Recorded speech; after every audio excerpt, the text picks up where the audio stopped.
저는요, 약 40년 동안을 종말론에 제가 미친 사람이에요. 어, 성경 종말론에 깊이 심취를 해서 뭐 기독교 서점에 가면 요한계시록, 다니엘, 뭐 종말론 이러한 그 책이 제 눈에 보이면 닥치는 대로 사서 봤어요. 그렇게 한 40년 가까이 지속적으로 성경 종말론을 연구를 하니까 정리가 되는 거예요. 이건 이 해석이 맞겠다. 그동안에 내가 알았던 이러한 해석은 오류구나. 이 해석이 정통 해석이다. 정리가 되겠습니까? 안 되겠습니까? 40년을 이 종말론만 깊이 지속적으로 연구를 하는데 어느 시점이 되니까요. 정리가 되는 거예요. 정리가. 그래서 제가 그 성경 종말론과 관련된 책을 어, 5권을 썼어요. 예, 오늘 이 시간에 예, 그 중에 한 책이 밝혀진 적그리스도의 정체라는 책인데 그 책의 핵심 내용을 PPT를 사용하면서 같이 공부를 하도록 하겠습니다. 오늘 그 강의 제목은 성전에 앉아있는 불법의 사람 이러한 제목이고요. 부제가 있습니다. 소위 제3성전 과연 임박한 종말의 징표인가? 이것이 부제입니다. 혹시 여러분 그 들어보셨습니까? 그 지금 이스라엘에서는요, 예루살렘의 그 성전터에 그 제3성전을 건축을 하려는 그 유대인들이 있습니다. 아, 이걸 종말이 임박한 현저한 사인이다. 이렇게 많은 사람들이 가르치고 있어요.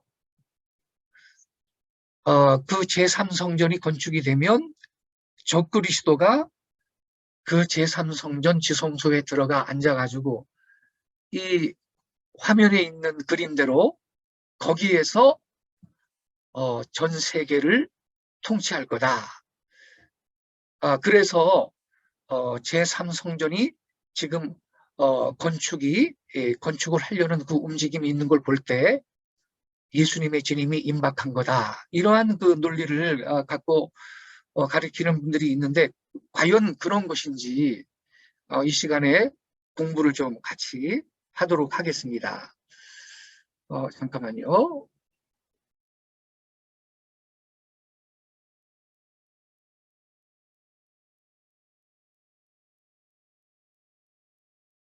자, 그러면 제3성전을 알기 위해서는 제1성전을 좀 알아야 되겠습니다. 제1성전은 아브라함이 이삭을 바친 모리아산 위에 세워진 솔로몬 성전으로 이게 첫 번째 성전이죠. 어, 두 번째 성전, 제2성전은 바벨론 70년 포로 생활에서 돌아온 유대인들이 세운 수룹바벨 성전 및 이 성전을 헤롯 대왕이 새롭게 단장한 예수님 당시의 헤롯 성전입니다. 주후 70년 예루살렘 멸망 당시에 파괴되었죠. 제3성전은 뭐냐? 이스라엘이 1948년 5월 14일 다시 건국이 되면서 디아스포라를 통해 전 세계에 흩어졌던 유대인들 중에 다시 성전 재건에 대한 꿈을 꾸는 이들이 생겨났습니다. 이들에 의하여서 미래에 다시 세워질 성전을 제3성전이라고 부르고 있는 것입니다.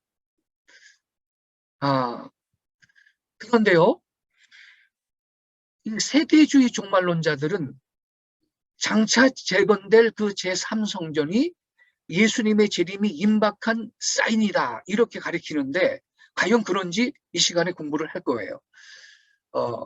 세대주의 종말론의 핵심 교훈이 세 가지가 있습니다. 첫 번째, 유럽이 하나의 머리 아래서 통합이 되고 단일 유럽 대통령이 선출될 것이다 라는 것입니다. 여러분 이러한 그 얘기 들어봤어요? 유럽이 하나의 머리 아래 통합이 된다. 유럽은 하나의 그 나라가 될 거다.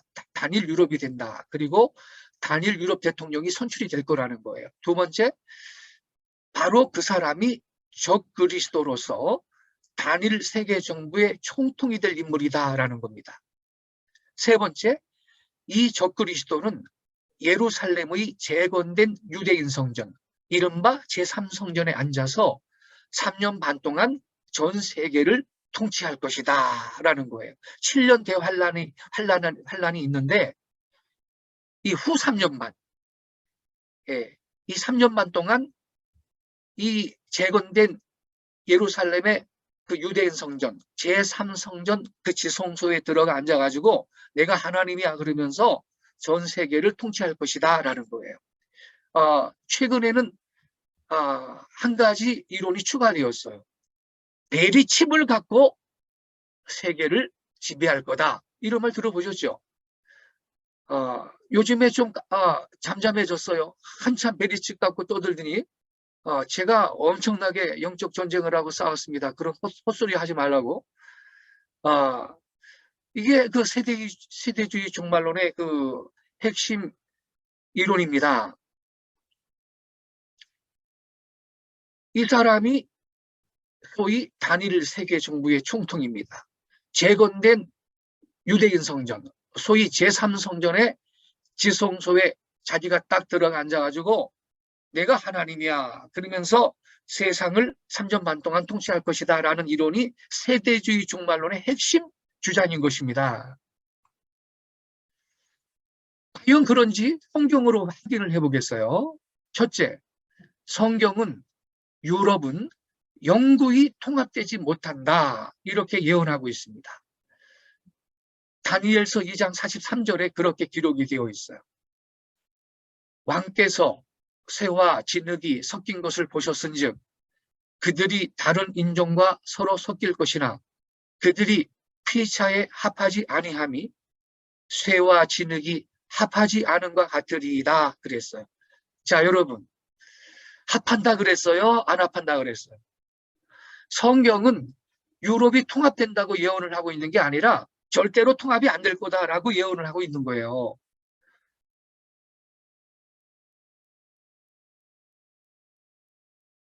다니엘 2장이 가지는 의, 기원전 6세기에 바벨론 왕 느부갓네살이 꿈을 꿨죠? 근데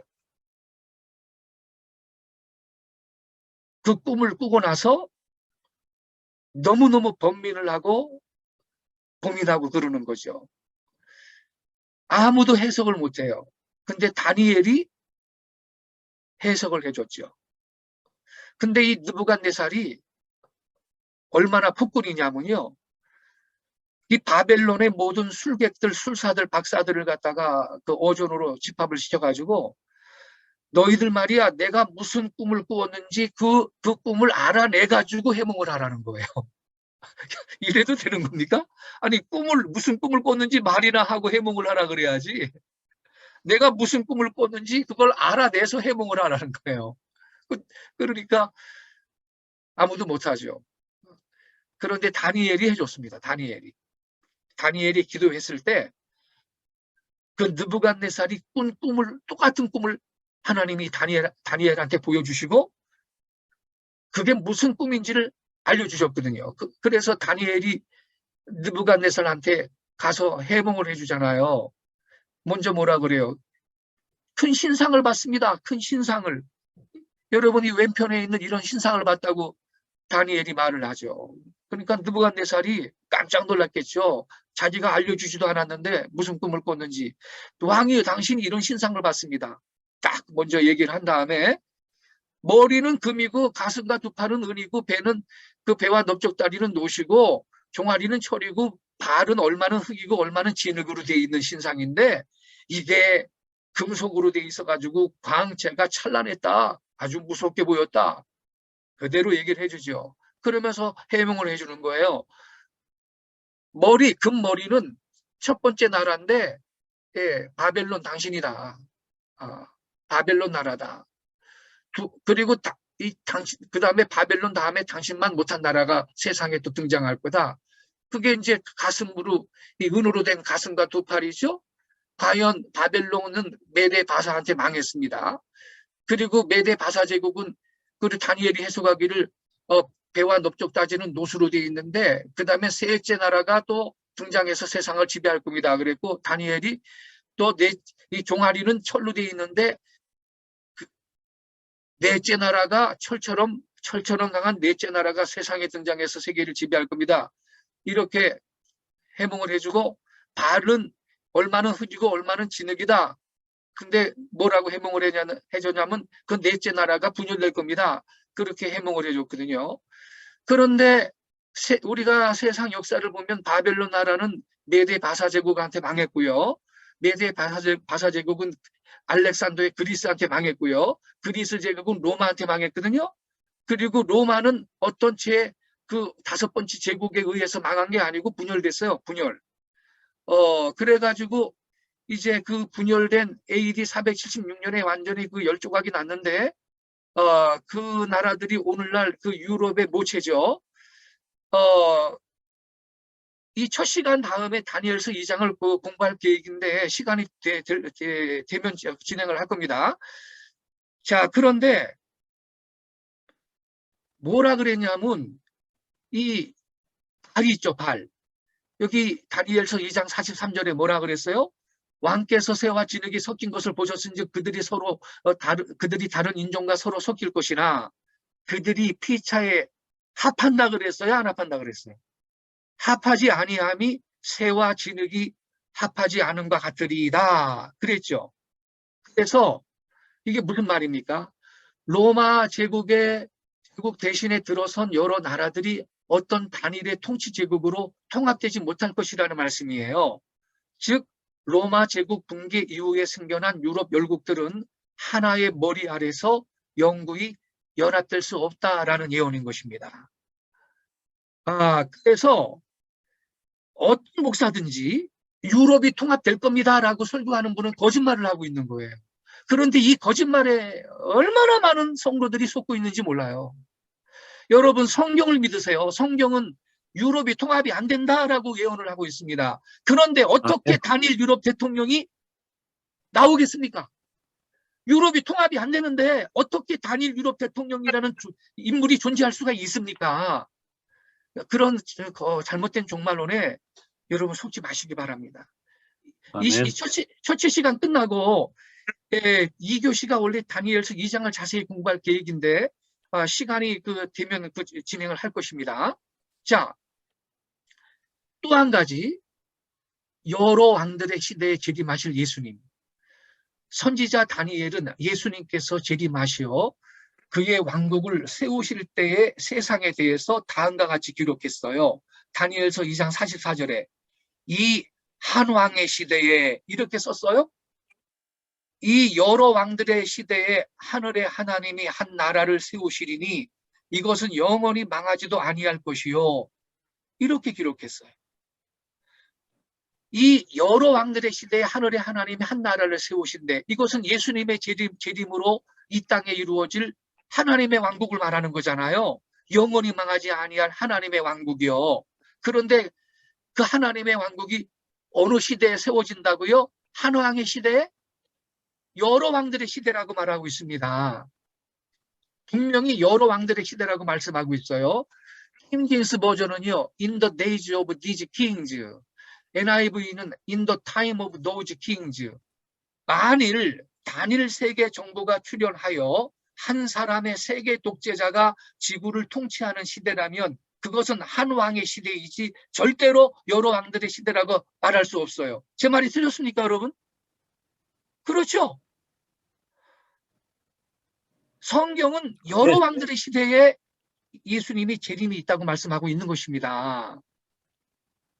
세 번째로 재림이 임박한 말세의 현저한 징조, 민족과 나라들 간의 분쟁 보조입니다. 예수님은 감람산 강화에서 주의 임하심과 세상 끝에는 무슨 징조가 있사오리까? 라는 제자들의 질문에 다음과 같이 답변하셨습니다. 마태복음 24장 7절, 민족이 민족을, 나라가 나라를 서로 끌어안고 연합해서 세계는 하나가 될 거다. 주님이 그렇게 예언하셨습니까, 여러분? 예수님은 그렇게 예언 안 했습니다. 말세의 현저한 징조가 뭐예요? 민족이 민족을, 나라가 나라를 대적하여 일어난다 그랬습니다. 예수님은 세상 끝이 되면, 그가 재림하실 날이 다가오면 민족이 민족을, 나라가 나라를 대적하여 일어날 것이라고 예언하셨다. 역사적 종말, 곧 재림의 날이 가까워질수록 세계는 민족과 민족, 나라와 나라들 간의 분규와 갈등이 극에 달할 거예요. 이것이 재림이 임박한 말세의 현저한 신호인 것입니다. 그러므로 마지막 때 유럽이 하나의 국가로 통합이 되고 마침내 세계 단일 정부가 출현할 것이고, 그 세계 정부의 총통인 한 사람의 세계 독재자가 재건된 예루살렘 성전, 소위 제3성전에서 인류를 통치할 것이라는 교설은 철저한 거짓입니다.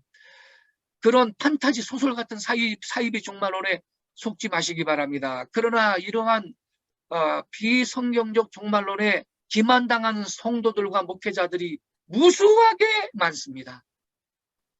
서글픈 사실인 것입니다.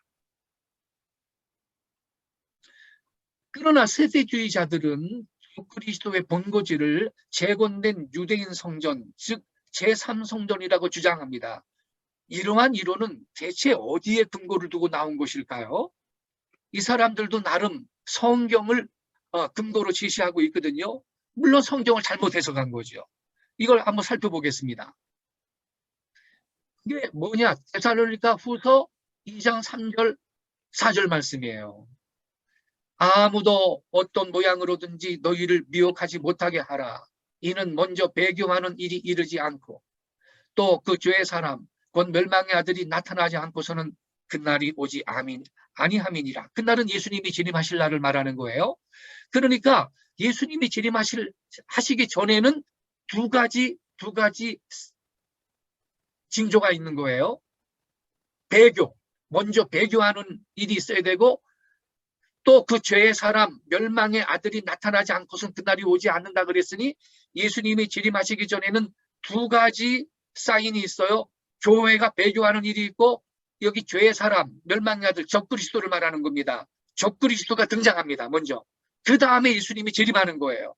그러니까 이 구절에 의해서 저와 여러분은 깨달아야 돼요. 성도들은 적그리스도가 누군지 알아볼 수가 있는 겁니다. 그렇지 않다면 이 구절은 의미가 없어요. 이 3절은 의미가 없는 거예요. 성도들은 적그리스도가 누군지 알 수가 있어요. 그래서 아무도 너희들을 미혹하지 못하게 해. 예수님이 재림하시기 전에는 교회에 배교가 있고 적그리스도가 먼저 등장할 거야. 그런데 지금 아직 그렇지 않잖아? 그러니까 데살로니가 교회 성도들아, 미혹당하지 말어.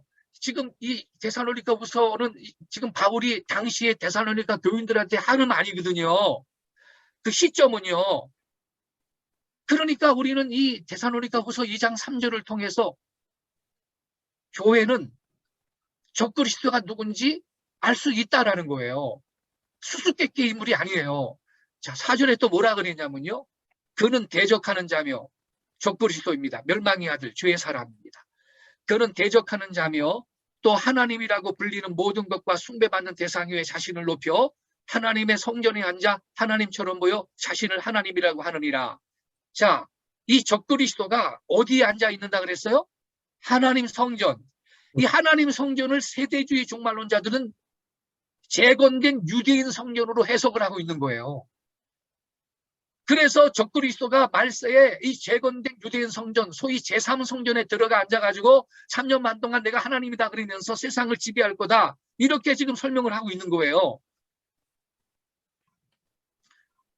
구체적으로 들어가 보겠습니다. 그리스도의 자리, 하나님의 성전입니다. 예. 4절에 분명히 하나님의 성전에 앉아 하나님처럼 보여 자신을 하나님이라고 한다 그랬어요. 세대주의자들은 여기에 나오는 성전이라는 말을 주이시 템플, 유대인 성전을 뜻한다고 해석한다. 그리하여 이 구절의 의미를 말세의 한 개인적 인물인 적그리스도, 단일 유럽 대통령이 나타나서 재건된 유대인 성전에 좌정하여 세계를 호령할 것이라고 설명을 하고 있는 것입니다. 이렇게 이 사람이 단일 유럽 대통령인데 제3성 성전, 소위 재건된 그 유대인 성전, 거기 지성소에 들어가 앉아가지고 내가 하나님이다 그러면서 3년 반 동안 세계를 통치하는 인물이라는 거예요. 예, 세대주의 종말론자들은요. 그들은 이 데살로니가후서 2장 3절 4절 말씀을 잘못 해석해서 그러한 주장을 하고 있는 것입니다. 자, 이 구절을 다시 보세요. 이 데살로니가후서 2장 3절 4절 이거는 시점을 여러분 시점을 기억하고 계세요. 사도 바울이 당시에 데살로니가 교회 성도들에게 보낸 편지예요. 근데 그 당시에 뭐 재림이 임박했다고 그렇게 가르치는 거짓 교사들이 있었죠. 그래서 막 불안해하고 미혹을 당하고 그러니까 바울이 당시에 데살로니가 교회 성도들에게 한 말이거든요. 편지를 보내서. 그런데 데살로니가후서 2장 여기 3절에 보세요. 누가 어떻게 하여도 너희가 미혹되지 말라. 이 너희라는 것은 1차적으로 데살로니가 교회 성도들입니다. 오늘날 우리도 해당이 되지만 1차적으로는 데살로니가 교회 성도들이에요. 너희가 미혹되지 말라. 미혹하는 사람이 있었다 이 말이에요. 먼저 배교하는 일이 있고 저 불법의 사람 곧 멸망의 아들이 나타나기 전에는 그날이 이르지 아니하리니 그날은 예수님이 재림하실 날이에요. 여기 불법의 사람 곧 멸망의 아들 이것은 적그리스도를 말하는데요. 이 요한계시록 13장에는 적그리스도를 더 비스트 짐승이라고 표현을 했고요. 요 데살로니가 후서에서는요. 사도 바울이 불법의 사람, 멸망의 아들 이렇게 표현한 거예요. 이게 같은 적그리스도예요. 근데 4절에는요. 그는 대적하는 자라 신이라고 불리는 모든 것과 숭배함을 받는 것에 대항하여 그 위에 자기를 높이고 하나님의 성전에 앉아 자기를 하나님이라고 내세우느니라 이렇게 기록되어 있잖아요. 그러니까 우리는 이 말씀을 통해서 예수님의 재림 전에 나타날 두 가지 사건을 정리할 수가 있어요. 첫째, 배교하는 일. 둘째, 불법의 사람의 출현. 그리스도가 출현해요. 재림 전에요. 그래서 성도들은 적그리스도가 누군지 알 수가 있다라는 거예요. 배교란 뭐냐? 그리스어의 아포스타시아에 해당하는 말인데 진실에서 멀어짐을 의미합니다. 여기서 배교란 성경적 교리의 타락을 말하는 것으로서 타 종교나 교회 밖이 아닌 교회 내부에서 발생하는 일입니다. 그러니까 배교지요, 여러분. 배교는 복음을 받은 자들의 배반을 의미하는 겁니다. 불법의 사람. 영어 성경에는 아까 맨 처음에 읽었는데 죄의 사람 이렇게 번역되어 있어요. 죄의 사람. 한글 개역 성경엔 불법의 사람. 기독교의 배교 운동에는 지도자가 있을 것이며 그 배교 교회의 우두머리가 바로 불법의 사람이라는 것입니다. 불법의 사람으로 불려지는 이유. 그가 불법의 사람으로 불려지는 것은 그가 하나님의 법을 듣지 않았기 때문이 아니고요. 공공연하게 하나님의 법을 무시하고 이에 도전하는 자이기 때문인 것입니다. 이 자가 바로 다니엘서 7장에서는 작은 뿔, the little horn, 작은 뿔, 계시록 13장에서는 the beast, 짐승으로 묘사된 적그리스도예요. 그런데 바울은 이 자를 불법의 사람 이렇게 표현을 한 거예요. 같은 적그리스도입니다. 4절에 뭐라 그랬어요? 그는 대적하는 자라 신이라고 불리는 모든 것과 숭배함을 받는 것에 대항하여 그 위에 자기를 높이고 그랬는데 대적하는 자라 그랬습니다. 누구를 대적할까요? 이 불법의 사람은 다음 세 가지를 대적하는 존재입니다. 하나님을 대적해요. 둘째, 하나님의 법을 대적해요. 세 번째, 하나님의 백성을 대적해요. 그래서 막 죽여요. 수많은 성도들이 순교의 피를 흘리게 되지요. 그리고 4절에 보면 하나님의 성전에 앉아서 하나님처럼 보여 자신을 하나님이라고 하느니라 그랬어요. 여러분, 이 구절은요, 영어 성경에서 인용한 건데, 킹제임스 성경, 우리 한글 성경은 as God, 하나님처럼 보여가 없어요. 근데 원래는 있는 겁니다. 하나님의 성전에 앉아 하나님처럼 보여 자신을 하나님이라고 하느니라 그랬는데, 이 불법의 사람은 심지어 참되신 하나님의 자리에 자기가 있다고 주장하면서 어디에 자리를 잡습니까, 여러분? 하나님의 성전. 하나님의 성전에 자리를 잡아요. 그러나 하나님의 참된 백성은 하나님의 권위를 가로챈 이 차벌한 자를 인정하지 않고 그에게 경배하기를 거부할 겁니다. 그 결과 참된 하나님의 백성들은 큰 환난을 당하게 되는 것입니다. 무수히 많은 성도들이 이 적그리스도한테 순교의 피를 흘리게 되는 것입니다. 그래서 적그리스도의 자리는요, 하나님의 성전입니다. 하나님의 성전. 그런데 여러분 잘 기억하셔야 돼요. 신약 시대의 하나님의 성전은 가시적 건물인 유대인 성전이 아니라는 거예요.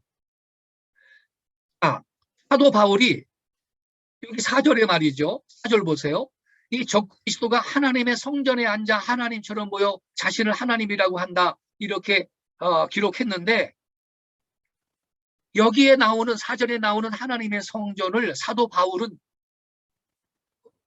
유대인 성전을 의도했던 게 아니에요. 보세요. 신약 시대의 하나님의 성전은 가시적 건물인 유대인 성전이 아닙니다. 그리스도의 몸된 교회가 하나님의 성전이에요. 고린도 전서도 사도 바울이 썼지요. 보세요. 비교해 봅시다. 이 데살로니가 전후서도 사도 바울이 썼죠. 여기 하나님 성전이 나와요. 4절에. 그런데 고린도 전서도 사도 바울이 썼죠. 근데 사도 바울이 고린도 전서 3장 16절에서 뭐라고 기록했나요? 누가 하나님의 성전이라고 그랬습니까? 너희가 하나님의 성전인 것과 하나님의 성령이 너희 안에 거하시는 것을 알지 못하느냐 그랬어요. 너희가. 신약 시대의 하나님의 성전은 교회라는 거예요. 고린도후서 6장 16절에도 바울이 뭐라고 기록했나요? 하나님의 성전과 우상이 어찌 일치가 되리요? 우리는 살아계신 하나님의 성전이라 이렇게 기록했어요. 우리가 성전이에요. 교회가 하나님의 성전이에요. 이와 같이 하나님께서 가라사대 내가 저희 가운데 거한대요. 건물에 거한다 그랬어요? 여러분, 하나님이 뭐 벽돌로 지은 건물 가운데 거한다 그랬어요? 그러면 그 건물은 성전일 수 있어요. 그러나 여러분, 신약 시대에는 하나님은 더 이상 벽돌로 지은 건물에 거하시지 않습니다. 교회가 하나님의 성전이에요. 내가 저희 가운데 거하며 그랬어요. 그래서 교회는 하나님의 성전이에요. 그래서 여러분, 우리는요, 우리가 교회로 모일 때 그것은 성전으로 모인 거예요. 건물이 아니고요. 예를 들어서 기독교 교인들이 바닷가의 해변에 모였다. 산 골짜기에 모였다. 그럼 그것은 교회가 성전이기 때문에 성전으로 모인 거예요. 교회로 모인 건 곧 성전으로 모인 거예요. 신약시대에는 건물을 의미하는 게 아니라니까 여러분. 건물에 모인 건 예배당에 모인 거예요. 예배당. 예배당하고 성전은 개념이 다른 거예요. 바울이 에베소서 2장 21절 22절에 똑같이 말씀하셨죠. 그의 안에서 건물마다 서로 연결하여 주 안에서 성전이 되어가고 너희도 그랬어요. 너희도 성령 안에서 하나님이 거하실 처소가 되기 위하여 그리스도 예수 안에서 함께 지어져 가느니라. 그래서 여러분, 신약시대의 하나님의 성전은 교회라는 걸 차로 정리를 해놓으세요. 따라서 데살로니가후서 2장 4절이 말하고 있는 성전은 성령 안에서 하나님이 거하실 소소인 그리스도의 교회를 의미하고요. 교회 사람, 곧 적그리스도가 나타나 그곳에, 즉 어디요? 교회 안에. 교회 안에다가 자신의 세력 거점을 세운다라는 뜻인 걸 깨닫기 바랍니다. 건물 성전이 아닙니다. 적그리스도는 하나님의 성전에 앉아 있을 것입니다. 여기서 바울이 성전에 대해서 사용한 헬라어는 나오스입니다. 나오스. 나오스는 모임, 즉 예수님의 교회를 가리킨 거예요. 여기에 중요한 키포인트가 있습니다. 이 구절에서 바울이 말한 하나님의 성전은 예루살렘의 유대인 성전을 뜻하지 않아요. 왜? 몇 년이 지나면 AD 70년에 예루살렘 성전이 파괴됐거든요. 파괴될 것임을 바울은 알고 있었어요. 예수 그리스도의 위대하신 희생을 믿지 않는 유대인들이 성전산에 소위 제3성전을 재건하려고 해요. 제가 그걸 알고 있어요. 저도 알아요. 여러분, 그 성전을 하나님의 성전이라고 할 수 있을까요? 절대로 아닙니다, 여러분. 그 성전 자체가 예수 그리스도를 부정하는 것이기 때문입니다. 예수 그리스도의 죽음 이후에 사도들은 예루살렘의 건물 성전을 하나님의 성전이라고 한 적이 없어요. 헬라어로 건물 성전은요, 히에론입니다. 히에론. 근데 사도 바울이 적그리스도가 하나님의 성전에 앉아 자기를 보여 하나님이라고 한다. 데살로니가후서 2장 그 4절에 기록한 그 말씀에 나오는 하나님 성전은 히에론이 아니고 나오스거든요. 아까 말한 대로. 바울이 서안에서 나오스라는 말을 사용할 때는 예루살렘의 건물이 아니라 예수님의 교회를 가리킨 것이었습니다. 이 점이 거대한 진실이에요. 바울은 고린도에 있는 하나님의 교회에 서한을 보내면서 너희가 하나님의 성전임을 알지 못하느냐 그랬습니다. 그래서 바울한테는요, 하나님의 성전이 예수님의 교회 모임이었어요. 나오스는 모임이라는 뜻이거든, 여러분. 그러므로 제 사람, 곧 그리스도는 무신론자가 아니고요, 교회 내부에서 등장하는 자입니다. 그는 기독교 교회 안에 존재하는 자로서 같은 직위를 가진 계승되는 여러 사람입니다. 이 노란 글씨가 중요합니다. 이게 포인트예요. 그는 기독교 내부에, 교회 내부에 존재하는 인물인데 같은 직위를 가진 계승되는 여러 사람입니다. 무신론자가 아닙니다.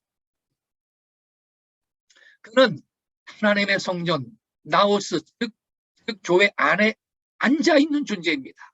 하나님의 성전에 앉아서 그랬거든. 물론 이 교회는 사도적 교훈에서 완전하게 이탈한 배교 교회이죠. 음료 교회인 것입니다. 그러면 유명한 주석학사 풀핏의 그 풀핏 성경 주석이 어떻게 설명했나 한번 보죠. 일부 학자에 따르면 예루살렘의 성전은 그 당시에 존재하였다. 그러나 이 표현은 기독교 교회의 운유적인 표현이라고 보는 것이 더욱더 정확한 것 같다. 이것은 특별히 믿는 자 또는 일반적으로 교회를 하나님의 성전과 비교하는 바울의 즐겨 쓰는 은유적 용법이다. 이 풀핏이 정확하게 설명을 한 거예요. 그러면 존 스토트 아시죠? 복음주의 신학자 존 스토트가 복음 정말 교회라는 책을 썼는데 이게 데살로니가 후서 강해서거든요. 존 스토트가 뭐라고 설명했나 한번 읽어보겠습니다. 그것은 예루살렘에 있는 성전을 말하는 것인가 아니면 교회를 말하는 것인가. 비록 AD 70년 예루살렘 성전이 파괴되기 전에 몇 차례에 걸쳐 그 성전을 모독하는 일이 있었다고는 하지만 예루살렘을 비록 거기에 신전이 있다 해도 적그리스도의 전 세계적 운동의 중심지로 만드는 것은 엄청나게 시대착오적인 듯하다. 시대착오적인 해석이라는 거예요. 그런 해석은. 그리고 계속 토트가 이렇게 말해요. 대신 바울은 몇 번에 걸쳐 교회를 하나님이 거하시는 성전으로 묘사했으므로 교회를 언급하고 있으며 적그리스도가 기독교 교계에 침투해서 공략할 것임을 암시했을 것이다. 이렇게 설명했어요. 존 스토트가 성경을 바로 이해한 것입니다, 여러분. 신약 성경은 하나님의 백성의 공동체인 교회 자체가 하나님의 성전이라고 명확히 가르쳐주고 있습니다. 스데반은요, 순교하기 전에 유대인을 향해서 다음과 같이 설교했습니다. 사도행전 7장 48절. 지극히 높으신 이는 손으로 지은 곳에 계시지 아니하시나니. 즉 건물에 안 계신다는 거예요, 여러분. 만약에 누군가 아직도 벽돌로 세운 건물을 하나님의 거처인 성전으로 여긴다면 심지어 그건 여러분 이단적이라고 말하지 아니할 수가 없습니다. 왜냐하면요, 예수님께서 자신의 몸을 제물로 드려 단번에 그리고 영원히 구원을 완성하신 이후에 더 이상 다른 희생이나 제물을 드려야 하는 구약적 성전은 존재할 필요가 없게 되었기 때문입니다. 그런데 여러분, 일부 유대인들이 성전산에다가, 예루살렘의 성전산에다가 소위 제3성전을 건축해가지고 거기서 구약적으로 동물 제사를 바치겠다는 거예요. 이거 이단적인 거 아닙니까, 여러분? 헛된 일이거든요, 헛된 일. 그 제사를 받겠어요, 하나님이? 설령 제3성전이라는 건물 성전을 지어가지고 예수님을 아직도 안 믿는 유대인들이 구약적으로 동물 제사를 거기서 드리면 여러분 그 제사를 하나님이 받겠느냐고요? 안 받습니다. 그 건물에 주님께서 들어가 앉아 계실 리도 없고요, 더 이상. 이제는 주님의 몸된 교회가 하나님의 성전인 것입니다. 불법의 사람, 그리스도가 앉을 것으로 언급된 성전은 신약 성경이 하나님의 성전이라고 하는 교회인 거예요. 여러분 이거 명심하셔야 돼요. 그리스도가 침투에 들어가서 그의 가장 성스러운 자리를 만드는 장소는 하나님의 교회인 것입니다. 근데 앉아 있는다 그랬어요. 성전에 앉아. 여기 데살로니가후서 2장 4절에 그는 대적하는 자며 또 하나님이라고 불리는 모든 것과 숭배받는 대상 위에 자신을 높여 하나님의 성전에 앉아서 하나님처럼 보여 자신을 하나님이라고 한다 그랬죠. 하나님의 성전에 앉아서. 자, 이게 무슨 뜻입니까?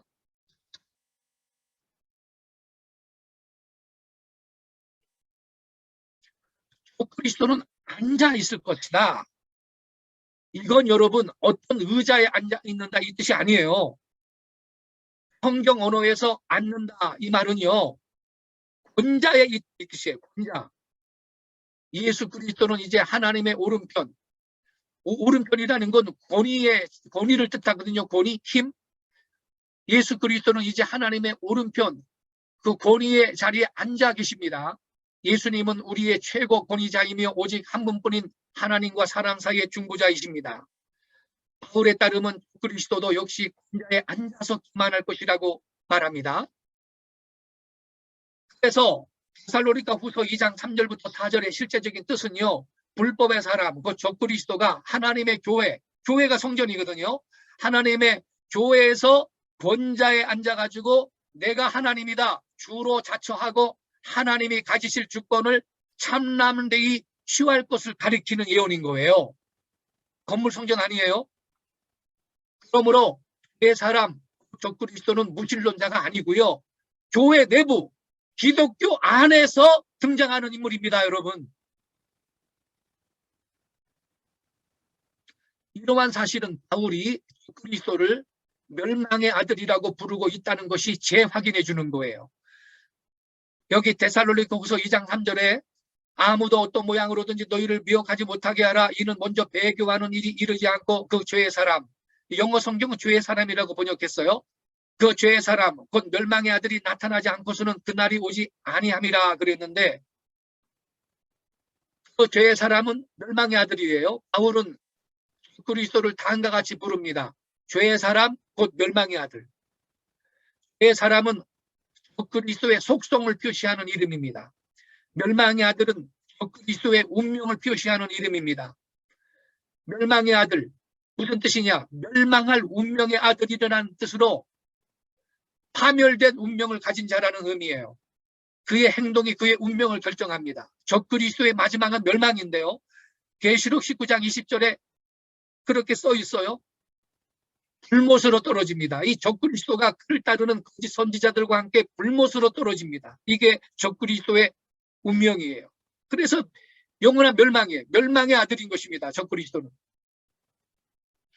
바울은 적그리스도를 멸망의 아들이라고 부르죠. 근데 여러분, 그 이름은 성경에서 딱 한 번 다른 사람한테서 발견이 돼요. 누구죠? 누구입니까? 유다였습니다. 가룟 유다. 가룟 유다. 예수님이 요한복음 17장 12절에 이렇게 말씀하셨습니다. 내가 그들과 함께 세상에 있었을 때는 아버지의 이름으로 그들을 지켜나이다. 아버지께서 내게 주신 그들을 내가 지키었고 누구 외에는 그랬어요? 멸망의 아들 외에는 그들 중 아무도 잃어버리지 아니하였으니 이로써 성경이 이루어지게 한 것이옵니다. 이 멸망의 아들이 누구예요? 가룟 유다예요. 가룟 유다.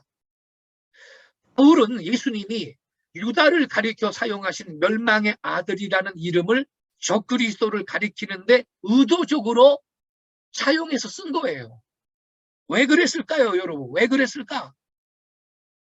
적그리스도가 기독교 아닌 우리 가운데 하나가 될 것임을 우리들이 알도록 하기 위해서 의도적으로 그렇게 예수님이 사용하신 멸망의 아들이라는 그 이름을 인용해서 쓴 거예요. 그리스도는 꼭 유다와 같은 자인데 교회 안에 있는 어떤 인물이다. 그러나 예수 그리스도의 적이 되는 사기꾼입니다. 바울은 그리스도를 멸망의 자식이라고 했어요. 이것은 예수님께서 유다에게 하신 말씀이에요. 유다는 12제자 가운데 하나였다. 유다는 예수님께 키스하면서 라비어라고 했죠. 그러나 이 키스는 배신의 입맞춤이었죠. 바울은 적그리스도를 멸망의 자식이라고 함으로써 그 기만자는 아돌프 히틀러와 같은 이교도 독재자가 아니라 예수 그리스도의 사도임을 자처하는 자일 것이라고 암시해 준 겁니다, 여러분.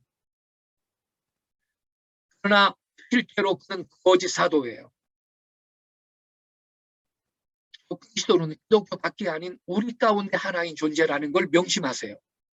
무슨 유럽 통합 유럽 대통령? 그런 인물 아니라니까요. 그런 인물은 존재하지가 않아요. 뭐 세계 정부 총통?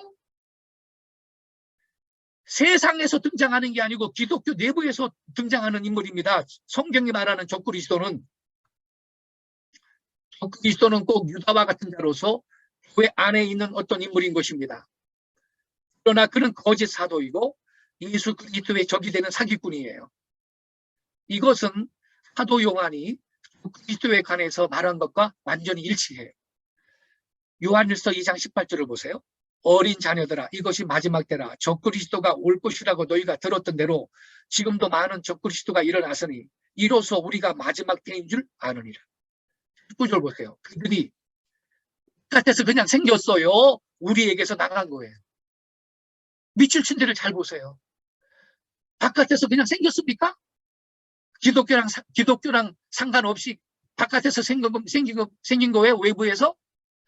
그들이 우리에게서 나갔다 그랬어요. 그들이 우리에게서 나갔으나 우리에게 속하지 아니하였나니 만일 그들이 우리에게 속하였더라면 분명히 우리와 계속 함께하였을 것이나 그들이 나감으로 그들 모두가 우리에게 속하지 아니함을 나타내었느니라. 그래서 여러분 불법의 사람 곧 그리스도는요 우리 중 하나인 어떤 사람일 것이고요. 그는 우리로부터 즉 기독교로부터 교회로부터 나간 사람이에요. 다르게 말하면 그것은 교회 내부에 있는 어떤 사람이라는 겁니다. 그런즉 이것은 그리스도란 무신론자이거나 이슬람이 될 수 없다는 것을 증명합니다. 왜냐하면 무신론자나 이슬람은 교회 일부가 아니기 때문에. 적그리스도는 교회 안에 있는 어떤 인물이에요. 제가 있죠 얼마 전에요 유튜브 동영상을 봤는데 그 미국의 어떤 목사님이 적그리스도는 이슬람에서 나온다고 적그리스도는 이슬람이라고 그리고 적그리스도는 이슬람에서 나온다고 뭐 열심히 강의를 하던데 많은 분들이 의뢰받고 있더라고요. 그거 거짓말이에요. 안 그렇습니다, 여러분. 성경을 잘못 가르치고 있는 거예요. 보시죠. 그리스도는 교회 안에 있는 인물이다.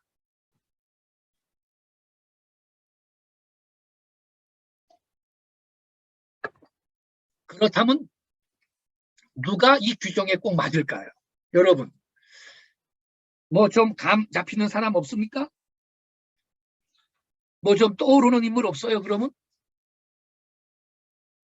그는 바티칸의 권좌에 앉아있는 로마 교황입니다. 교황은 바울이 예언한 죄의 사람으로서 보이는 대교의 인간적 머리입니다. 로마의 교황권의 직을 대표하는 그가 바로 하나님의 성전에 앉아있는 교회 사람, 곧 저그리스도입니다. 목사님들은 아마 메튜엘리 주석을 갖고 계시거나 뭐 한 권이라도 설교 준비하면서 참고하신 적이 있을 것 같은데, 영국의 저명한 청교도 주석학자죠. 이 불법의 사람에 대한 주석가 메튜엘리의 해석을 한번 읽어보겠어요. 하나님께서 과거에는 성전에 계셔 거기서 숭배를 받았고, 이 성전은 예루살렘 성전을 말해요. 과거에 있던 성전. 지금은 어디에서 그랬나요? 그의 교회 안에서, 그리고 교회와 함께 계시면서 경배를 받는다. 교회가 신약시대인 교회가 성전이니까. 그처럼 여기서 언급되고 있는 적그리스도는 기독교 교회 안에서 하나님의 권위를 찬탈하고 신적 영예를 주장한다. 이런 인물에 해당되는 자로서 로마 가톨릭 교황청의 주교들 말고 누가 더 적당하겠는가? 여러분, 교황도 주교의 한 사람입니다. 교황도.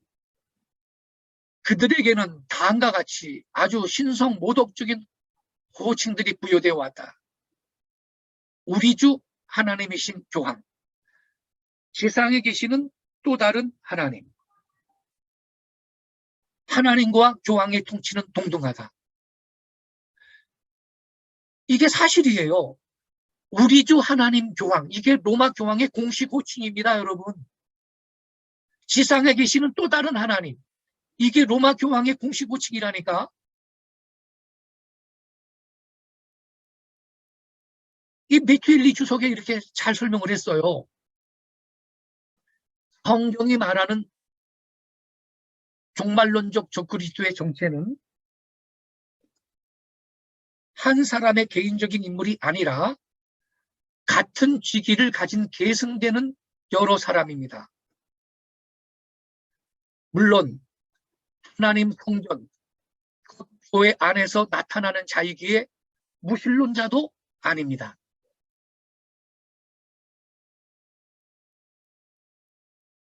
그는 누구냐?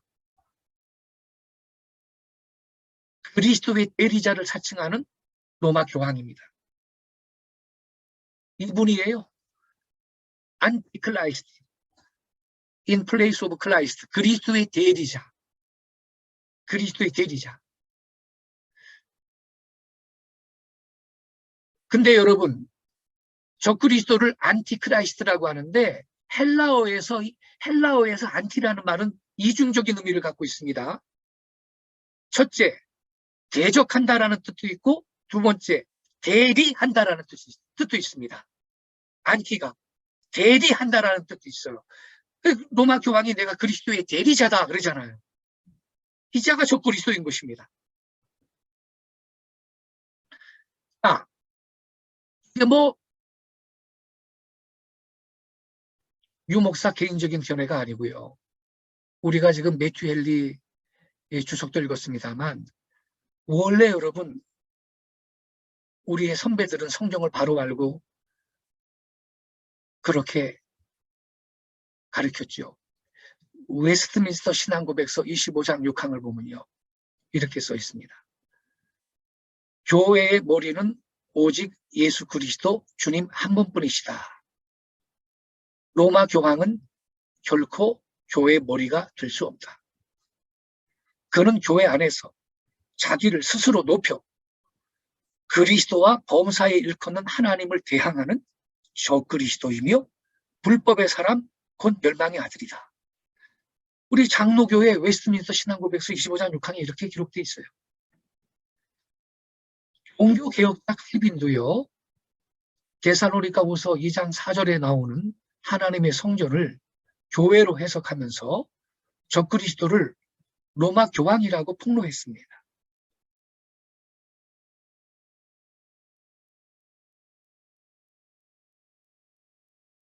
칼빈이 한 말이에요. 그의 주석에.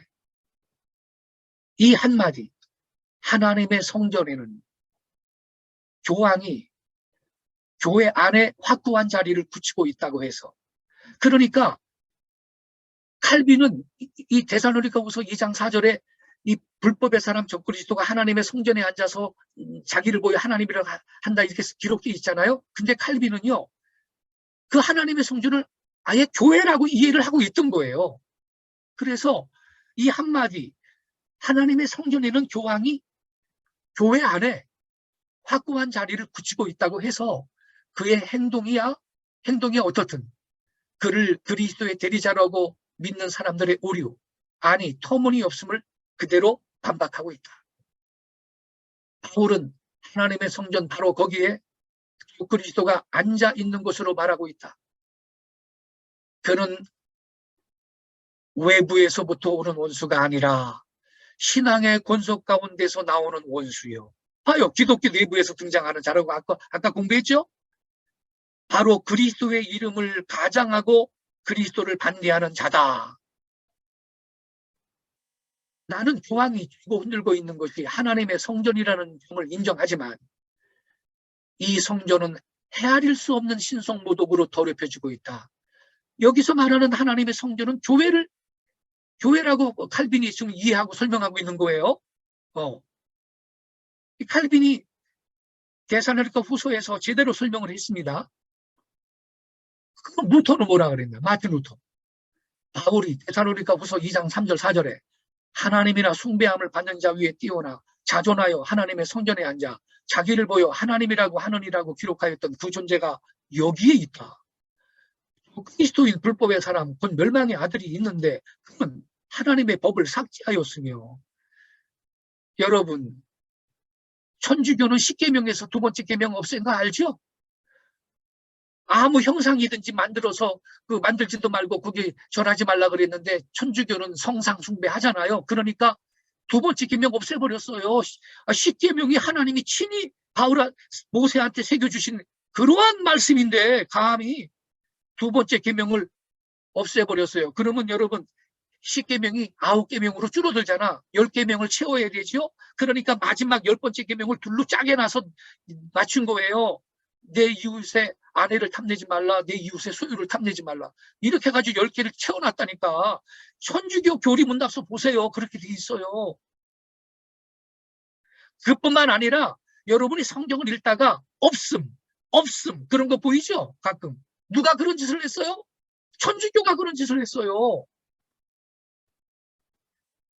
그는 하나님의 법을 삭제하였으며 하나님의 계명 위에 자신을 만든 계명을 높였다. 우리는 여기서 교황권이 진짜 적그리스도의 권자에 앉아있다는 사실을 확신하는 바이다. 루터가 제대로 설명을 한 거예요. 그럼 감리교의 창시자 웨슬리는 뭐라 그랬나? 웨슬리도 그랬어요. 로마 교황권이 페이퍼시, 로마 교황권이 바로 죄의 사람이라는 사실을 강조하는 바다 그랬어요. 하나님의 성전에 앉아 하나님처럼 보여 자신을 하나님이라고 한다 그랬죠. 자, 여러분 아까 제가 말씀드렸듯이 하나님처럼 보여, 이게 영어 성경에는 있어요. as God. 근데 한글 개역 성경에는 이게 빠졌는데 이게 원래 있는 거예요. 이 적그리스도가 하나님의 성전에 앉아. 하나님 성전은 질문하겠습니다. 건물 성전입니까? 유대인 성전 제3성전이에요? 아닙니다. 교회를 의미한다 그랬죠. 교회 내부의 권자에 앉아가지고 하나님처럼 보여서 자신을 하나님이라고 한다 이 말이에요. 자, 시간이 90분 되면 시간 됐습니다라고 말씀해 주세요. 브레이크 타임을 갖겠습니다. 꼭 그렇게 말씀해 주세요. 자, 아직 안 됐죠? 예, 언제가 안 됐습니다. 자, 그럼 보세요. 하나님처럼 보여 그랬는데 이게 한글 성경에 빠졌는데 이게 있어야 되는 거예요.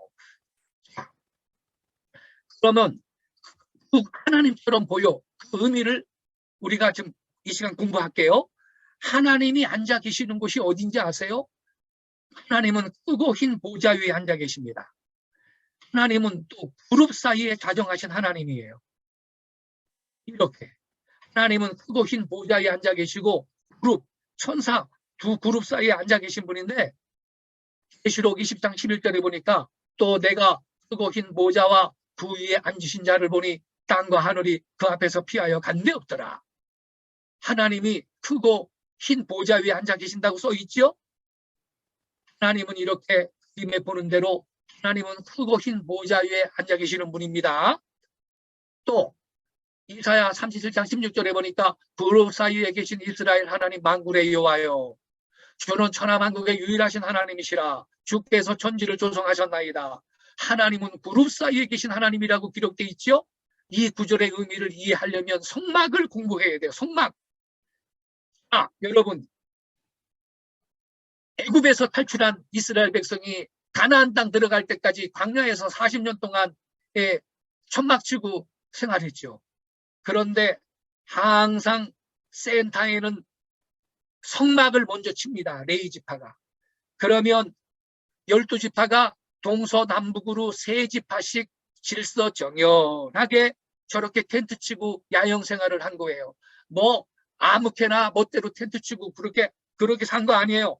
항상 센터에 레위 지파가 먼저 성막을 딱 치면 그 성막을 중심으로 동서남북 사방으로 3지파씩 이스라엘 이 백성들이 질서정연하게 저렇게 천막 치고 산 거예요. 항상 중앙에는 성막을 중심으로. 자, 이게 무슨 뜻이죠, 여러분? 하나님이 시청각 교육을 하신 거죠. 성도들은 성전 중심의 삶을 살아야 된다. 깨닫기 바랍니다. 하나님이 시청각 교육을 하고 계시는 거예요. 성전 중심 생활이 바로 교회 중심, 오늘날 교회 중심 생활인 것이요. 하나님의 교회가 성전이니까. 그리고 하나님은 아까 우리 성경 구절 다 읽었죠. 우리 교회 안에 계신다고요. 하나님은 교회 안에 임재해 계시는 분이에요. 그래서 성전 중심 생활은 교회 중심 생활이고 교회 중심 생활을 하시는 분이 하나님 중심 생활을 하는 참된 성도인 걸 믿으시기 바랍니다. 교회는 안 가도 되고 온라인으로 예배하면 된다고? 성도 여러분, 학생 여러분, 온라인 교회는 그건 잘못된 말이에요. 모이지 않는데 교회가 어떻게 성립이 돼요? 교회는요, 에클레시아, 불림을 받은 자들의 모임이에요. 온라인 선교회라는 이름은 가능해요. 온라인 선교회라는 이름은 가능해도 온라인 교회라는 말은 어불성설이에요. 그것은 마치 비유를 들자면요, 뜨거운 얼음,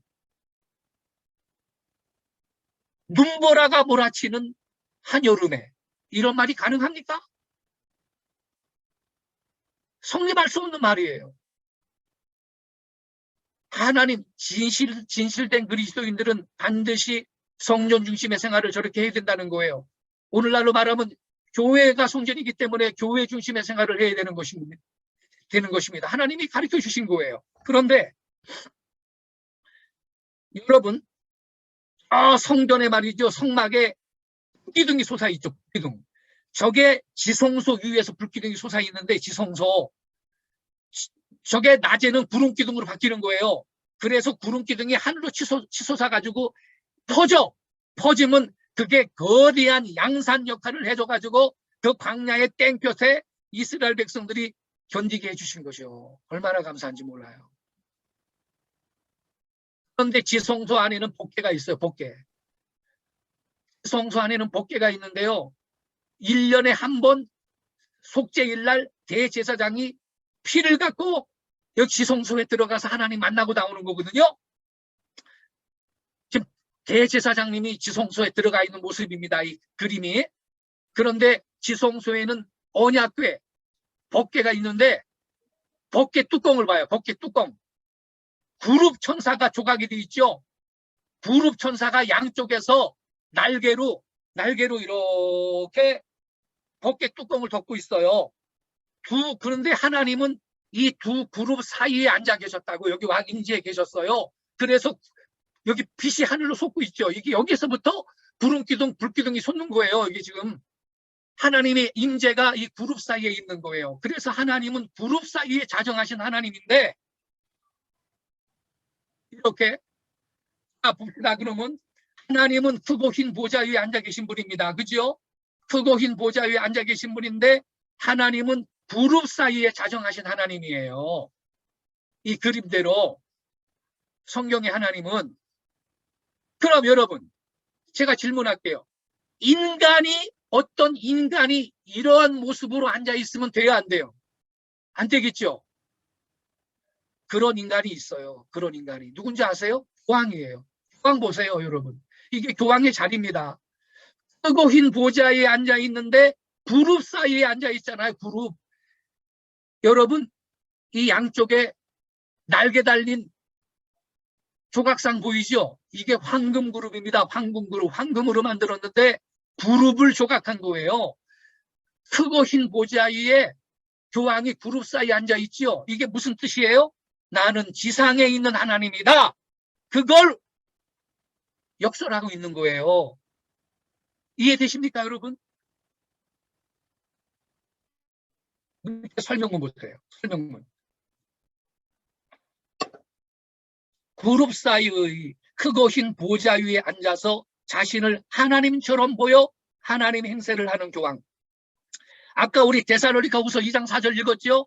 하나님 성전에 앉아 as God, 하나님처럼 보여 나를 하나님이라고 한다. 하나님처럼 보이려고 이렇게 그룹 사이에 크고 흰 보좌에 앉아 있는 거예요. 그리고 아까 우리가 공부했듯이 실제로 중세시대에 교황의 공식 호칭은 지상에 있는 하나님이에요. 교황이 내가 하나님이라 그랬어요. 나는 지상의 하나님이라고 그랬어요. 이거 보세요. 그룹 사이에 크고 흰 보좌에 앉아 있어요. 이게 교황의 자리입니다. 하나님처럼 그룹 사이에 크고 흰 보좌에 앉아 있는 교황 프란치스코입니다. 그런데요, 우리 한국을 박근혜 대통령 때 방문했거든요. 우리나라를 방문했을 때 교황 프란치스코는 방탄차를 거절하고 경차를 탔어요. 저 1600cc짜리 국산 소형차 소우를 탔거든. 이 광경을 보고 한국의 모든 매스컴이, 언론이, 수많은 한국인이 어머나 교황님은 겸손하시다. 세상에 어떻게 저렇게 경차를 타시냐. 그렇게 칭송을 했거든. 근데요, 저는 안 속았어요. 저는 당장에 알았거든. 이건 쇼업이다. 쇼업. 이건 쇼업이다. 저는 당장 알았거든. 당장 알았어요. 이 밑에 여러분 설명문을 한번 읽어보세요. 그러나 황금 그룹 사이의 크고 흰 보좌 위에 하나님처럼 앉아있는 교황 프란치스코의 저 참얼한 자태는 그것이 인기에 영합하는 위선적 행동이었음을 여실히 입증해 주는 것입니다. 전 세계에서 이분보다 더 큰 의자에 앉아있는 인간은 아무도 없습니다. 과거에도 현재에도. 과거에 진시황도 그 어떠한 독재 군주도 이분보다 더 큰 의자에 앉아 있었던 인물은 없습니다. 그런데 이분이 겸손하다고, 이거 보고 겸손하다고 아주 한국의 모든 언론이 바티칸의 무슨 기관지처럼 칭송을 하고 그랬는데 나는 안 속았어요. 어떻게 겸손하냐고요. 하나님처럼 행세를 하는데.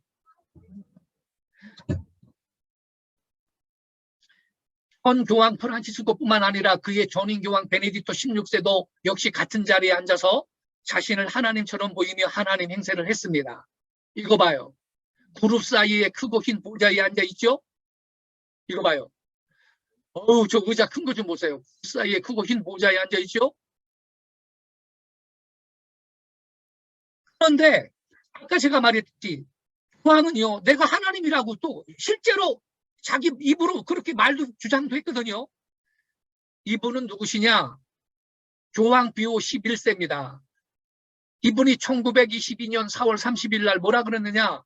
너희는 내가 성부이고 홀리 파더, 성부이고 지상에 있는 하나님의 대표자이며 그리스도의 대리자임을 알라. 그것은 내가 지상의 하나님이라는 것을 의미한다. 그랬습니다. 1922년이면 여러분 중세 암흑시대가 아니죠. 중세 암흑시대가 끝난 지 수백 년이 지났는데도 이러고 있어요. 이러고. 영문으로 볼까요? You know that I am the Holy Father. 너희들은 내가 성부라는 것을 알으래. Holy Father, 성부. 성부라는 호칭은 누구만 가져야 됩니까? 하늘에 계신 우리 하나님만 성부라는 호칭을 가져야 되는 겁니다. 근데 천주교는요, 교황이 성부래. Holy Father. 맨 밑에 봐요. 맨 밑에. I am God on the earth. 나는 지상의 하나님이다. 라는 걸 의미한다는 거예요.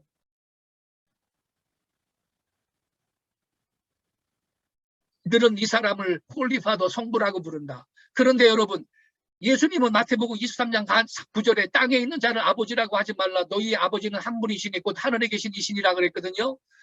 그런데 천주교는요, 신부라 그러죠. 우리 한국말은 신부라 그러는데 영어로는 뭐라 그래요? 그냥 father 그래, father.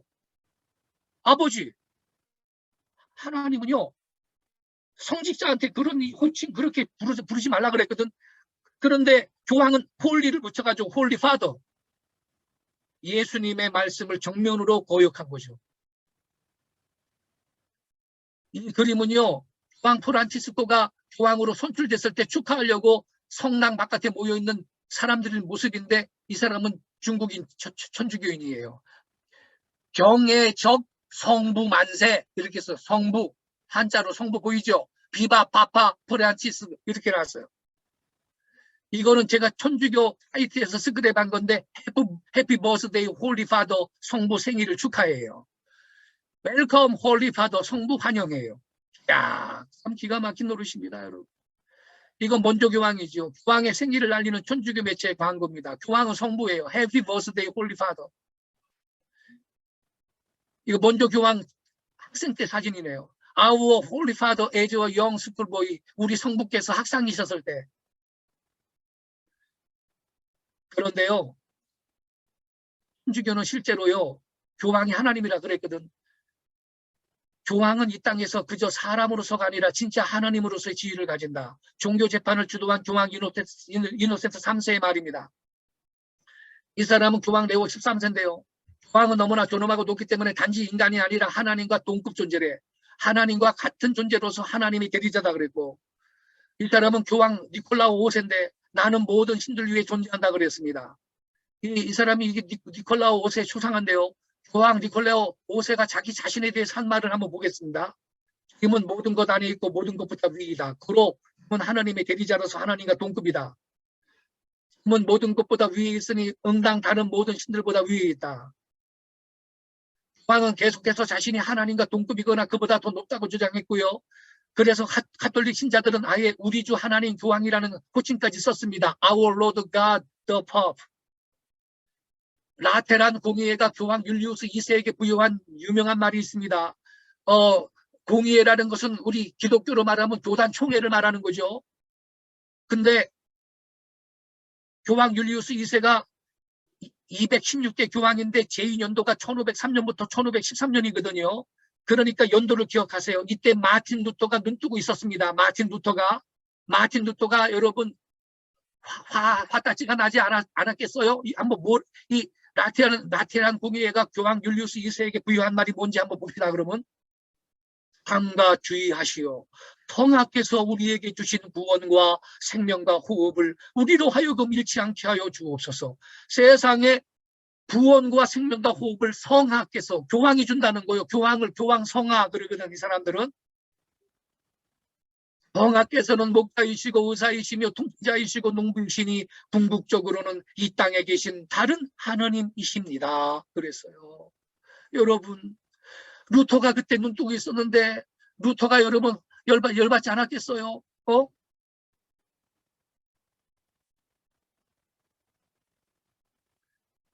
정신이 제대로 됐다면요. 만약에 이 유석근 교수한테 말이죠. 어떤 사람이 유석근 목사님 당신은 지상에 계신 하나님입니다. 나한테 그랬다면 내가 진정한 주님의 사람이라면 뭐라 그래야 되겠어요? 오케이. 너 그걸 어떻게 알았느냐? 그렇게 말하면 완전히 그건 이단 사입이 교주가 되는 거죠. 그렇게 혹시나 말하는 사람이 있으면 참된 주님의 사람은 뭐라 그래야 돼요? 야, 정신 차려, 이 미친 거사. 그래야 될 거 아니에요? 근데 교황은요, 교단 총회에서, 우리로 말하면 교단 총회에서, 라테란 공회에서 공식적으로 이렇게 이러한 칭호를 부여했는데, 내가 그렇다 이거야. 이 땅에 계신 다른 하나님이다. 하나님이십니다. 그래도 내가 맞다. 나는 지상의 하나님이다. 그랬어요, 교황들이. 교황 비오 9세는요, 짐은 홀로 사도직의 계승자여 예수 그리스도의 대리자다. 짐은 곧 길이요 진리요 생명이다. 어디서 많이 듣던 말이죠. 이런 주장을 하는 거예요. 이 사람은 교황 10세인데요. 재위 연도를 봐요.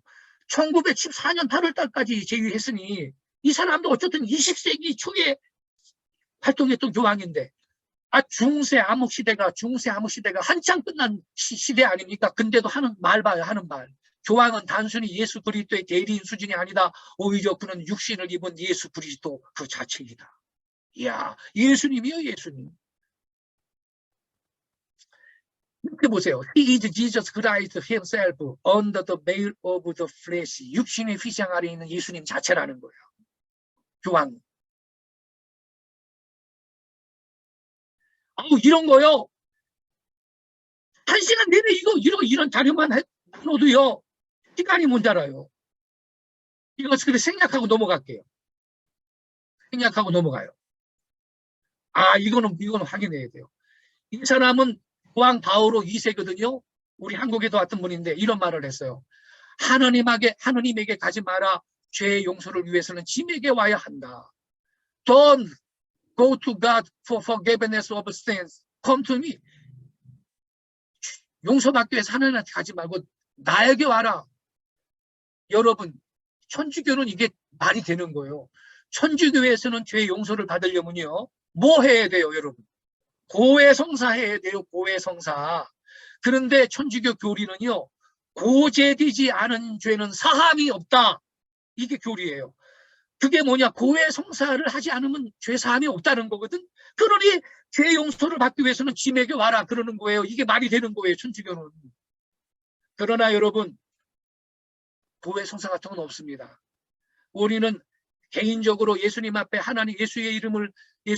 예수님의 이름으로 하나님 앞에 나가서 죄를 고백하고 자백하면 다 용서받는 걸 믿으시기 바랍니다. 부릅 사이의 크고 흰 보좌에 앉아 계신 지상의 하나님입니다. 이거 봐요. 하나님처럼 보여 그랬죠. 네. 부릅 사이에 크고 흰 보좌에 앉아 계신 지상의 하나님. 그래서 전 목사님이 말했어요. 그러니까 우리는 우리 선배들의 그 가르침을 다시 잡아야 돼요. 스펄전 목사님도 뭐라 그런지 알아요? 모든 크리스천은 저 그리스도에 맞서 기도하는 것이 필수적인 의무다. 그게 무엇인지 제정신을 가진 사람이라면 모를 수 없을 것이다. 로마에 있는 천주교회가 아니라면 그리스도라고 불릴 만한 것이 세상엔 아무것도 없다 그랬어요. 스펄전 목사님도 성경을 바로 이해했던 분인 거예요. 루터는요. 그렇게 말해요. 나는 교황이 가면을 쓴 성육신한 마귀라고 믿는다. 그거는 적그리스도이기 때문이다. 정확하게 성경을 이해했던 거죠. 여러분, 우리 지금 공부했죠. 교황들이 자기가 하나님이라고 그랬는데 하나님처럼 보이려고 그룹 사이에 크고 흰 보좌 위에 앉아 있는데 지금 너 게다가 중세 암흑 시대가 1260년인데요. 그게 성경 예언에 나오는 1260일이거든. 세상 역사는 중세 암흑 시대를 그냥 1000년 그래요. 1000년. 성경은 더 정확해요. 1260년이에요. 1260일이라고 이 요한계시록에 기록되어 있는 거예요. 그 1260년 중세 암흑 시대가 로마 교황권의 전성기인데 그때 여러분 로마 교황의 로마 교권에 반대해가지고 순교당한 기독교인 신자가 몇 명인지 아세요? 8천만 명이에요. 8천만 명. 화형을 당해 죽고 목배임을 당해 죽고 사지를 찢어 죽이고. 그러면 여러분 루터가 심한 말을 한 겁니까? 루터가 지금 나는 교황이 가면을 쓰는 속육신의 막이라고 믿는다 그랬는데 루터가 심한 말 했나요? 아닙니다, 여러분. 당연한 말을 한 겁니다. 우리가 역사를 알아야 되고 성경을 바로 알아야 되는 것입니다. 심한 말 한 거 아닙니다. 테살로니가후서 2장 3절. 누가 어떻게 하여도 너희가 미혹되지 말라. 먼저 배교하는 일이 있고 저 불법의 사람 곧 멸망의 아들이 나타나기 전에는 그날이 이르지 아니하리. 이 구절에 의거하여서 예수님의 재림 전에 나타날 두 가지 사건이 첫째 배교하는 일이고 둘째는 불법의 사람의 출현, 적그리스도의 출현이에요. 그러니까 아까 말했듯이 3절 말씀은 성도들은 적그리스도가 누군지를 알아볼 수 있다는 뜻을 전제하고 있는 거예요. 그래서 이 두 가지 사건이 있어야 되는 거야. 예수님이 재림하기 전에. 그러니까 아직 이 사건이 나타나지 않았으니까 미혹당하지 말라. 사도 바울이 그 당시에 데살로니가 교인들한테 그렇게 말을 했던 거거든요. 그 당시에는. 배교란 뭐냐? 교회가 사도적 교훈에서 이탈하는 거예요. 배교는요, 뭐 이슬람이나 불교에서 배교입니까? 그건 배교란 말을 쓸 필요가 없는 거예요. 기독교가 아닌데. 배교란 뭐냐? 교회가 사도적 교훈에서 이탈하는 겁니다. 그렇다면 배교는 이미 로마 교회 안에서 오래전에 시작됐고 지금도 진행 중이에요. 이 교회 이방 종교죠. 이방 종교. 이 교회 교훈을 둔 비성경적 교리와 행습들이 로마 가톨릭 종교 안에 가득합니다. 데살로니가후서 2장의 배교하는 일은 이 교도에 의하여 사도들의 교훈을 부패케 함으로 로마 가톨릭 종교가 생겨나게 된 것에 대해서 말하고 있는 거예요. 보세요. 먼저 배교하는 일이 있고, 보세요, 여러분. 맨 처음에는 기독교가 시작이 돼요. 그런데 콘스탄틴이 기독교를 공인을 하죠. AD 310년에. 그래가지고서는 갑자기 기독교인이라는 것은 영예로운 이름이 돼버리죠. 콘스탄틴이 자기도 기독교인이라고 말하니까, 물론 그런 명목상의 기독교인이었습니다. 어쨌든 그래가지고 핍박이 그치고 이제 기독교가 공인이 되니까 거듭난 경험도 없는 사람들이, 이방 종교의 관습을 그대로 따르는 사람들이 무더기로 교회 안으로 들어왔죠. 그러면서 사도들의 교훈에서 이탈합니다. 그래서 여기 그림을 보면 오른 밑에는 이교도라고 되어 있죠. 이교도. 그러면서 이제 AD 300년 이후에 이미 배교가 이제 시작이 되는 거예요.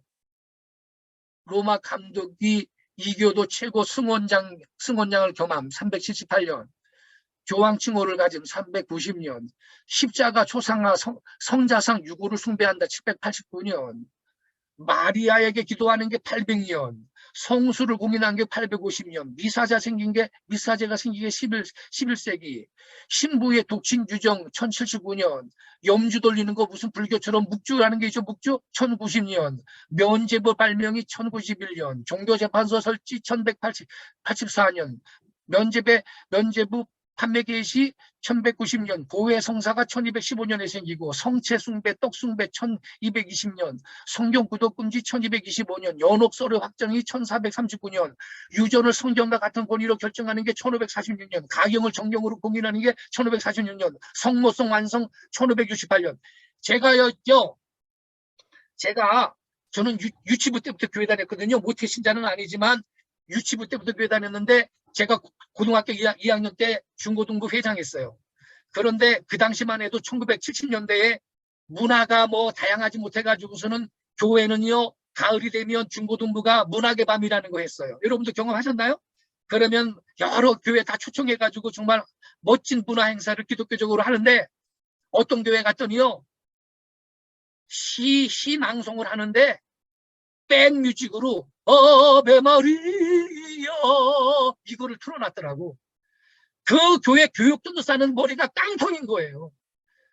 마리아를 찬송하는 거를 갖다가 왜 백뮤직으로 틀어놔두냐고. 그러니까 성경을 모르니까요, 그런 바보짓을 하는 거예요.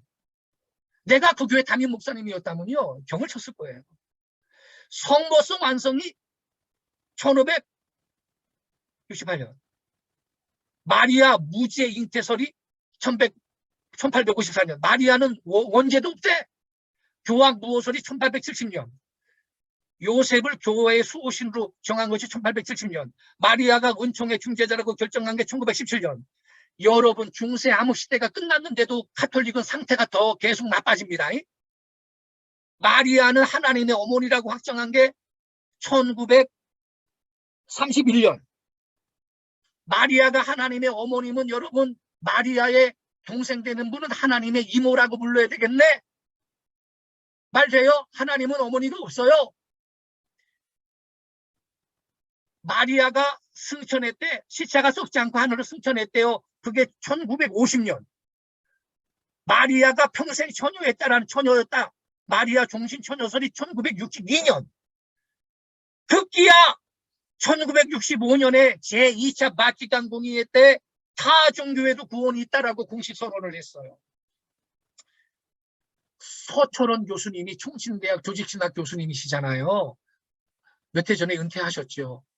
그분이 제가 쓴 밝혀진 적그리스도의 정체라는 책에 추천의 글을 써주셨는데 꼼꼼하게 읽으셨죠.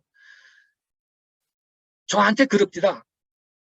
유 목사님, 천주교는 배교를 완성했습니다. 그러더라고. 교수님, 그게 무슨 말씀이십니까? 그랬더니 천주교는 제2차 바티칸 공의회 때, 그게 여기 1965년이 써 있죠? 타 종교에도 구원이 있다고 선언했습니다. 그렇기 때문에 천주교는 배교를 완성한 겁니다. 그러더라고요. 그러니까 여러분, 타 종교에도 구원이 있다라고 말했다면 이거보다 더 높은 단계의 배교는 없는 거거든? 그러니까 서철원 교수님이 저한테 천주교는 배교를 완성했습니다. 이렇게 말씀하시더라고요. 배교하는 일이 있고, 그게 무슨 여러분 7년 대환란이, 재림 전에 7년 대환란이 있는데 그때만 배교가 아니라니까 여러분. 그거 속지 마세요. 7년 대환란이라는 것 자체가 없어요. 나중에 공부할 건데, 배교는 오래전에 천주교 내부에서 시작이 돼가지고 지금도 진행 중인 거예요. 여러분 속지 마세요. 그래서 마틴 로이드 존스가요, 뭐라 그러는지 알아요? 나는 전혀 주저하지 않고 로마 카톨릭주의로 알려진 이 체제야말로 마귀의 가장 뛰어난 걸작품이라고 단언할 수 있습니다. 이 체제는 기독교의 믿음과 성경의 가르침에서 심하게 이탈된 체제이므로 나는 주저하지 않고 16세기의 종교개혁자들과 더불어 이 체제를 배교 체제라고 단언하는 바입니다. 저도 그렇게 단언하는 바입니다. 여러분도 그렇게 단언해 주시기 바랍니다. 로마 카톨릭은요, 교회예요. 그것도 교회인데 배교 교회예요. 그래서 요한계시록 17장에 이 로마 카톨릭을 음료라고 묘사를 하고 있는 겁니다. 음료라고. 나중에 기회가 되면 음료를 공부할 겁니다. 디모데전서 4장 1절부터 3절에서 바울은요, 후일에 어떤 이들은 믿음에서 떠나서 혼인을 금하고 음식을 상가라고 명할 거라고 말했죠. 로마 카톨릭의 배교에 대한 하나의 분명한 예언인 겁니다. 우리가 아까 도표 봤죠? 여기 화재의 독신 규정이 1079년에 있죠? 1079년에 여러분, 베드로가 장모님이 있었어요? 없었어요? 베드로가 장모님이 있었고 제자들은 다 아내가 있었어요. 사도 바울도요, 원래는 아내가 있었는데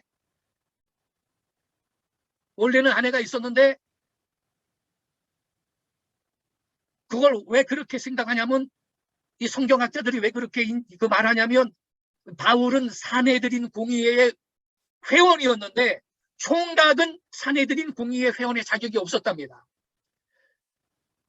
그래서 바울은 결혼한 사람이었고 스데반 집사님을 돌로 쳐 죽일 때 선봉했었던 사람이었고, 그러면서 다메섹으로 이제 또 이 기독교 신자들을 갖다가 잡아 올라고 공문을 갖고 내려가다가 이 부활하신 주님을 다메섹 도상에서 만나가지고 확 뒤집어져가지고 예수님의 제자가 됐잖아요. 그래서 자기 장인한테 그리고 아내한테 버림받았다라는 해석이 있어요. 너 왜 갑자기 후가상 미쳐가지고 예수쟁이가 됐느냐. 마누라도 말이죠. 당신 예수 믿으려면 나랑 이혼해야 돼. 그래서 바울이 평생 독신으로 살면서 예수만 위해서 살았다는 거예요. 그러니까 바울도 결혼을 경험했던 사람이라는 거예요. 여러분 구약시대에 제사장도 결혼했어요, 안 했어요? 제사장들도 다 결혼했어요. 선지자도 결혼했고, 성직자의 결혼을 제도적으로 금하는 것은 사탄의 교리인 것입니다. 사탄의 교리.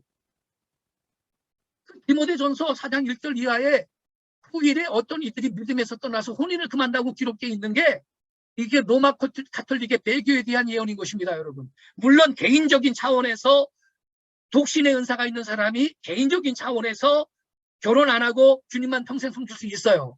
그러나 제도적으로 성직자의 혼인을 금하는 것은 그건 사탄의 교리예요. 여러분 나중에 읽어보세요. 귀신의 가르침을 따른다 이렇게 써 있습니다. 여기 데살로니가전서 4장 1절부터 3절에 귀신의 가르침을 따른다 이렇게 되어 있습니다. 그게 영어 성경에는 The Doctrine of Devil, 사탄의 교리라고 써 있어요. 영어 성경에는. 그러니까 성직자의 혼인을 제도적으로 금하는 것은 사탄의 교리인 것입니다. 그래서 여러분 타 종교에도 구원이 있다. 공식 선언했다 그랬죠. 그래서 여러분 제 은사이신 서천원 교수님이 천주교는 배교를 완성했다고 나한테 그러더라고요.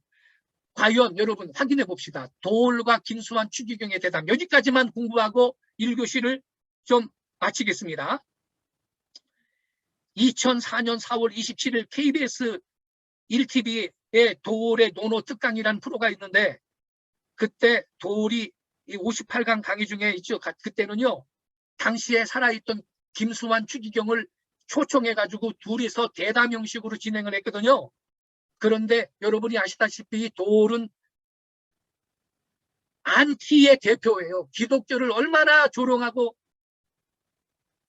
아주 비난하는 인물인지 몰라요. 안티의 대표잖아요, 이 사람이. 근데 이 사람이 뭐라 그랬냐면요.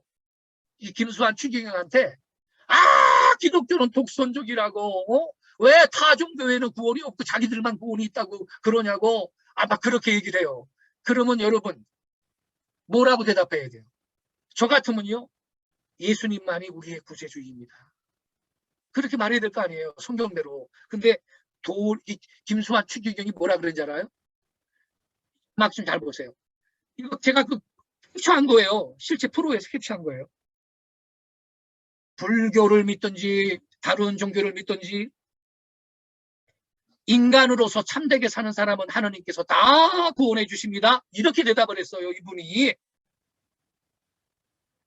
그러니까 도올이 그 말을 듣고 맞장구를 이렇게 칩니다. 추기경님의 말씀을 통해 천명된 우리 천주교의 이러한 포용적 입장은 한국 종교사의 코페르니쿠스적인 전환입니다. 모든 종교인이 가슴 깊이 새겨야 할 하나님의 말씀입니다. 그랬어요. 뭔 하나님의 말씀이에요. 예수님의 요한복음 14장 6절에 내가 곧 길이요 진리요 생명이니 나로 말미암지 않고는 아버지께로 올 자가 없다 그랬고. 그죠? 사도행전 4장 12절은 천주교에서 일대 교황이라고 지들 맘대로 떠드는 베드로님이 하신 말씀이야. 이거 베드로님. 베드로가 뭐라 그랬어요? 다른 이로서는 구원을 받을 수 없나니 천하 사람 중에 구원을 받을 만한 다른 이름을 우리에게 주신 일이 없다 그랬어요. 여러분 믿으시기 바랍니다. 그러니 타종교회도 구원이 있다 그랬으니 배교를 완성한 거지. 천주교는 그 배교교회예요. No other gospel. 갈라디아서 1장 7절 이하에 바울이 뭐라 그랬어요? 그런 복음은 없나니 다만 어떤 사람들이 너희를 교란하여 그리스도의 복음을 변하게 하려 함이라. 그러나 우리나 혹 하늘로부터 온 천사라도 우리가 너에게 전한 복음 외에 다른 복음을 전하면 저주를 받을지어다. 그래서 여러분 천주교는요. 저주받을 다른 복음을 전하는 음녀 타락교회요. 배교교회인 걸 깨닫기 바라고. 그 배교교회 우두머리가 바로 로마 교황인데 그 자가 바로 성경이 예언한 불법의 사람 멸망의 아들이고 적그리스도예요. 성경의 적그리스도. 성경이 예언한 적그리스도. 정리하겠습니다. 성경이 예언한 적그리스도는 한 사람의 개인적 인물이 아닙니다. 무신론자도 아닙니다. 기독교 내부에 등장하는 자입니다. 그는 기독교 내부에서 등장하는 자인데 같은 직위를 가진 계승되는 여러 사람입니다. 이게 성경이 예언한 적그리스도의 정체인 것입니다. 그러니까 단일 유럽 대통령이 선출이 되는데 그 사람이 적그리스도고 재림 직전에 등장해가지고 그 7년 대환란이라는 게 있는데 그것도 후 3년 반만 고작 3년 반만 세상을 통치한다고? 그거 거짓말이에요. 그러한 인물은 존재하지 않아요. 그러니까 진짜 적그리스도가 마귀가 말이죠. 진짜 적그리스도의 정체가 탄로나지 못하도록 연막탄을 터뜨려 놓은 게 바로 그런 세대주의 종말론이에요. 존재하지도 않을 적그리스도를 수많은 성도들이 지금 상상하고 있는 거예요. 진짜 적그리스도는 성경에 예언한 진짜 적그리스도는 왔어요. 왔고 1260년 자기의 전성기를 보냈고 그 기간 동안 8천만 명의 성도들이 학살을 당했고요. 근데 그거는 다 역사에서 말소돼 버리고 말았고 존재하지도 않을 적그리스도를 상상하면서 재림 직전에 3년 반만 있는데 그런 사람은 그런 적그리스도는 예수님이 하늘에서 통탄할 일이지. 우리 선배들은요 제대로 가르쳤는데 19세기에 등장한 세대주의 종말론이 이렇게 독약을 풀어놔가지고 기독교 신자들이 눈뜬 소경이 돼 있는 거예요. 그러니까 성경을 잘못 배웠으니까 보세요. 교회 다니다가 수틀리면 천주교로 개종해요. 성결교 다니다가 감리교 가거나 감리교 다니다가 장로교 가거나